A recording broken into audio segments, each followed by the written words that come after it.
বড়ো জনগোষ্ঠী তেওঁলোকে কেতিয়াও অসমীয়া বুলি নকয়, বড়োৱে ক'ব, নহয় নে বাৰু? মিচিঙে মিচিং বুলি ক'ব। এই স্বৰবাসীয়েহে অসমীয়া বুলি ক'ব। যোৱা দুদিন ধৰি অসমৰ ঐতিহ্য বহন কৰা এটা 100 বছৰ গৰকা এটা অনুষ্ঠান, অসম সাহিত্য সভা, যাক আমি বৌদ্ধিক এটা সংগঠন, বৌদ্ধিক এটা অনুষ্ঠান বুলি কওঁ। সেই অনুষ্ঠানৰ অসম সাহিত্য সভাৰ সন্মানীয় সভাপতি ডক্টৰ বসন্ত কুমাৰ গোস্বামী ডাঙৰীয়া, তেখেতে যি ধৰণৰ মন্তব্য বিশেষকৈ মিচিং আৰু বড়ো সমাজক লৈ পেলাই, জনজাতি সমাজক লৈ তেওঁ যি এটা মন্তব্য দাঙি ধৰিছে, সেইটো তীব্ৰ আমি নিন্দা কৰিছোঁ আৰু গৰিহণাযোগ্য। কাৰণ অসম সাহিত্য সভাৰ নিচিনা 100 বছৰ গৰকা এই অনুষ্ঠানটোত, বৌদ্ধিক সমাজক নেতৃত্ব দিয়া এই অনুষ্ঠানটোৰ শীৰ্ষতম একদম সভাপতিৰ নিচিনা এটা পদত অলংকৃত কৰাৰ পিছত তেখেতে অসম যে এটা সকলো জাতি জনগোষ্ঠীৰ সমন্বয়ৰ এটা কেন্দ্ৰ, এটা ৰাজ্য, তেওঁ সেই কথাটো বুজি নাপায়। তেওঁ এটা সভাপতিৰ নিচিনা এটা পদত কেনেকৈ তেওঁক আসনত অধিষ্ঠ কৰিছিল, সেইটো আমি এটা সন্দেহৰ চকুৰে আমি চাবলৈ বাধ্য হৈছোঁ। কাৰণ এই জনজাতি সমাজ, বিশেষকৈ মিচিং বড়ো জনজাতিক লৈ পেলাই অসমীয়া সংস্কৃতি কেতিয়াও গঢ় লৈ উঠিব নোৱাৰে।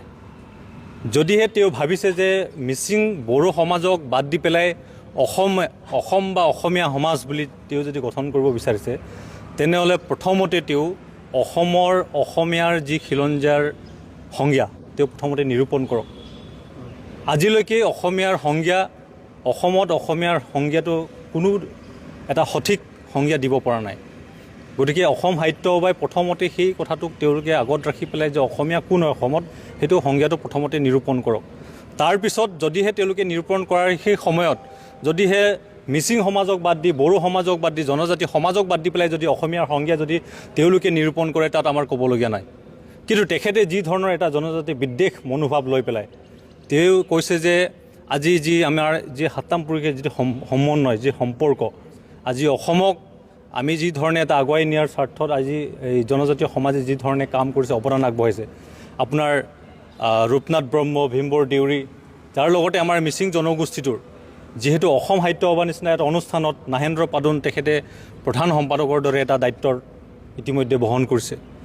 লগতে তাবুৰাম টাইট আৰু এনেকুৱা বহু ধৰণৰ ভৃগুমণি কাগ্যং, আপোনাৰ তৰুণ চন্দ্ৰ পামেগাম, এই যিসকল বিশিষ্ট মিচিং সমাজৰ ব্যক্তি আছে, ইন্দিৰা মিৰি, তেওঁলোকে অসমীয়া সাহিত্য সংস্কৃতিৰ ক্ষেত্ৰত বহুতখিনি অৱদান দি থৈ গৈছে। তেওঁলোকে নিজৰ মিচিং ভাষাতে ইমানখিনি যি অৱদান আগবঢ়াব লাগে সেই অৱদান আগবঢ়া নাই। তেওঁলোকে অসমীয়া ভাষাত এই অসমৰ সংস্কৃতিক তেওঁলোকে বহুতখিনি অৱদান আগবঢ়াই গৈছে।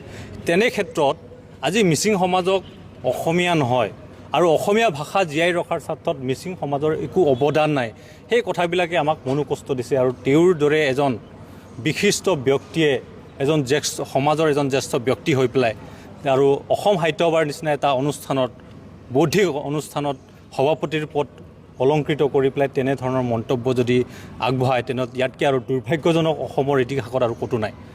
আমি পূৰ্বতেও বহুত সভাপতি পাইছোঁ, কিন্তু তেওঁৰ দৰে এনেধৰণে কোনো ধৰণৰ চিন্তা চৰ্চা নকৰাকৈ জনজাতি বিদ্বেষ মনোভাৱেৰে অসমত এটা যি এটা ভাতৃঘাতী এটা যি সাতামপুৰীয়া সম্পৰ্ক আছে আমাৰ সমাজত, তাক এটা বিঘ্নিত কৰিবৰ কাৰণে তেওঁ এটা যি ধৰণৰ এটা প্ৰচেষ্টা তেওঁ আগবঢ়াইছে, যি ধৰণৰ তেওঁৰ বক্তব্যৰ জৰিয়তে আমি ওলাই পৰিছে যে তেওঁ যে অসমত এটা জনজাতি বিদ্বেষ মনোভাৱ তেওঁৰ আছে।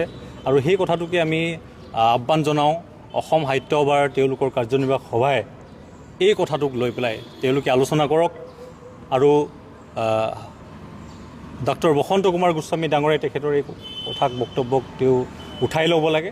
যদিহে তেওঁ এই বক্তব্য তেওঁ যদি বাহাল ৰাখে, তেওঁ এইমতে যদি থাকে, তেনেহ'লে আমি TMPK জাতীয় ছাত্ৰ সংগঠন হিচাপে, যিহেতু অসম আমাৰো অসমৰ, আমিও ইয়াৰ ভূমিপুত্ৰ, আমি খিলঞ্জীয়া মানুহ, গতিকে আমাক যদি অসমীয়াৰ পৰা হোৱাৰ পৰা যদি আমাক যদি বঞ্চিত কৰে, তেনেহ'লে আমি হাত সাৱটি বহি নাথাকোঁ। ইয়াৰ তীব্ৰ বিৰোধিতা আমি ভৱিষ্যতে আমি কাৰ্যসূচী হাতত গ্ৰহণ কৰিম।